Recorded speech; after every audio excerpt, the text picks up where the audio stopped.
கர்த்தருடைய பரிசுத்த நாமத்திற்கு மகிமை உண்டாவதாக. நம்மில் பலருக்கு மனதில் ஒரு முக்கியமான கேள்வி உள்ளது. நான் நீண்ட காலமாக ஜெபித்தும் கண்ணீர் சிந்தியும் வருகிறேன், ஆனால் என் ஜெபத்திற்கு இன்று வரை பதில் கிடைக்கவில்லை. தேவன் என் ஜெபத்தை கேட்கவில்லையா, அல்லது தேவன் என்னையவே மறந்து விட்டாரா? உங்களுக்கும் இது போன்ற கேள்விகள் இருந்தால் இன்றைய வேத தியான பகுதியில் தேவனிடமிருந்து வரும் தேவ வார்த்தை உங்களுக்கானது. ஆமென். ஆபக்குக் 2 அதிகாரம் 3 வசனம் இவ்வாறாக கூறுகிறது, குறித்த காலத்துக்கு தரிசனம் இன்னும் வைக்கப்பட்டிருக்கிறது, முடிவிலே அது விளங்கும், அது பொய் சொல்லாது, அது தாமதித்தாலும் அதற்கு காத்திரு, அது நிச்சயமாய் வரும், அது தாமதிப்பதில்லை. ஆமென். அல்லேலூயா. தேவன் உங்கள் ஜெபத்தை நிராகரிக்கவில்லை, மாறாக குறிக்கப்பட்ட காலத்திற்காக அவர் உங்களை தயார்படுத்தி கொண்டிருக்கிறார். ஆமென். இவ்வசனத்தின் 3 முக்கிய காரியங்களை நாம் இன்று தியானிப்போம். முதலாவது, தேவனுடைய கால அமைப்பு அற்புதமானது. நம் கடிகாரங்கள் காட்டும் நேரமும் தேவனுடைய கால அட்டவணையும் வெவ்வேறானவை. நமக்கு அது இப்போதே வேண்டும் என்று நாம் சொல்கிறோம், ஆனால் தேவன் அதை சரியான நேரத்தில் வழங்குவார். ஹல்லேலூயா. இரண்டாவது, காத்திருப்பதில் ஒரு நோக்கம் உள்ளது. யோசேப்பு, தாவீது மற்றும் ஆபிரகாம் போன்ற விசுவாசத்தின் நாயகர்களும் மற்றும் நாயகிகளும் அனைவரும் காத்திருந்தனர்.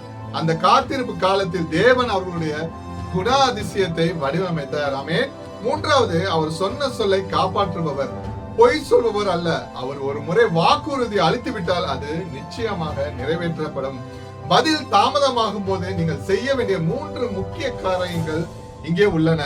முதலாவது, சோர்ந்து போகாதீர்கள், உங்கள் விசுவாசத்தை விட்டு விடாதீர்கள். இரண்டாவது, துதியுங்கள், பதில் வரும் முன்பே தேவனுக்கு நன்றி பலி செலுத்துங்கள். ஹல்லேலூயா. மூன்றாவது, அமைதியாயிருங்கள், தேவன் உங்கள் மேல் வைத்திருக்கும் அன்பை சந்தேகப்படாதீர்கள். நம்மை அழைத்த தேவன் உண்மை உள்ளவர். ஆமென். கிறிஸ்துவுக்குள் பிரியமானவர்களே, உங்கள் வாழ்வில் எது தாமதமாகி கொண்டிருக்கிறது?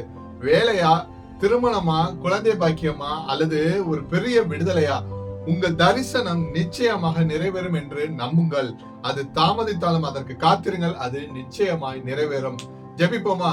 அன்பின் பிதாவே, பரலோக தேவனே, இந்த நேரத்தில் ஆண்டவரே, இந்த காணொலியை பார்த்து கொண்டிருக்கும் ஒவ்வொரு பிள்ளைகளுக்காக நாங்கள் ஜெபிக்கிறோம் ஐயா. தங்கள் ஜெபத்திற்கான பதில் தாமதமாவதால் சோர்வடைந்து இருப்பவர்களின் இதயங்களுக்கு ஆறுதல் அளிப்பீராக. தீர்க்க தரிசியாக ஆபகுக்கிடம் நீர் பேசியது போலவே குறித்த காலத்தில் அவர்கள் வாழ்க்கையிலும் அற்புதங்களை செய்வீராக ஐயா. இயேசுவின் நாமத்தில் ஜெபிக்கிறோம் ஜீவன் நல்ல தகப்பனே. ஆமென். இந்த நற்செய்தி உங்களுக்கு ஆசீர்வாதமா இருக்கும் என்று கர்த்தருக்குள் விசுவாசிக்கிறேன். லைக் பண்ணுங்க, மத்தவங்களுக்கு ஷேர் பண்ணுங்க. இது போன்ற தேவ செய்தியை தினமும் கேட்க எங்கள் சேனல்களை சப்ஸ்கிரைப் செய்து கொள்ளுங்கள். கர்த்தர் தாமே உங்களை ஆசீர்வதிப்பாராக. God bless you. ஆமென்.